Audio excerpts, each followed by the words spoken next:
enrolled in the speech class, a part of the associate's program at Spartan College of Aeronautics and Technology. I would like to give a thank you to all you guys for taking the time out of your days to watch my speech, and a special thanks to Mr. Licht to letting me present my information to you guys and my research that I have done. So my topic for today would be on abortion, pro-life or pro-choice. In today's generation, it's a huge controversy. A lot of people have strong feelings about it. The One of our presidential candidates, she was pro abortion, so she did support abortion. She didn't feel like there was anything wrong with it, and she wanted to make it legal in every state. And that really had a huge change in people's thought towards her. And a lot of people agreed with a lot of the issues she had wanted to change, except for abortion, so that made her lose a lot of votes. In today's world, there's pro-life or pro-choice. Me personally, I am pro-life because of the facts that one less than 1% of abortions done in the U.S. today are not for this in favor of the mother. If the mother has like a high risk pregnancy and they have to do an abortion because she could potentially die, most of it is more personal reasons, which to me are not good enough reason to have an abortion. Another thing is that 21% of abortions that take place in America are made only for reasons, selfish reasons, in my point of view. Um, but 21% of pregnancies in America end in abortion. Another thing is, in 6 weeks there is a heartbeat in the what they call a fetus, and in 12 weeks, just about 12 weeks, they can feel their nervous system is already developing, and you have from anywhere from 12 weeks to 14 weeks to get an abortion.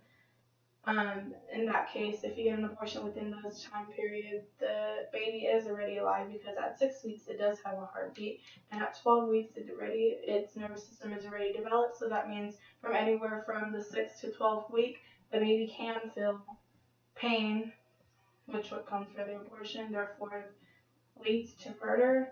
Everyone has their own perception of it, and of course there's the situation where what if someone was raped or something like that, and that is, I think, a different situation to have an abortion rather than I just want to not ready.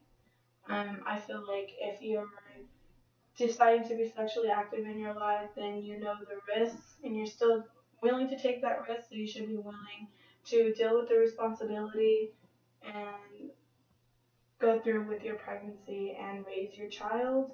Or if not, there is adoption, but that's a whole other spectrum that some people believe in, some people don't, and I just don't personally want to get into that. Abortion is a huge controversy nowadays for not only teenagers, but they're teaching it in schools to not have abortion, to have abstinence, which is one of the best ways just to not get yourself into that situation. There also is, after the 12-week mark, I think in Texas, I believe, you can get an abortion up to 24 weeks, but when you're already 24 weeks, past 15 weeks is a surgical abortion. So that's when the baby is already developed, has hands, feet, ears are developing, eyes, and all that. That is a surgical abortion, which that is definitely where they go in and basically vacuum out the baby from the mother's uterus, and that is definitely murder.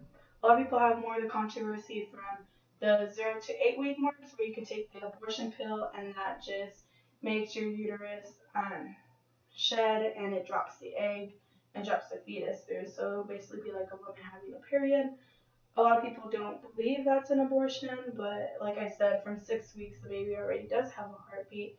So therefore, I feel like even if you were to take the pill, it is still considered murder. It's still considered abortion.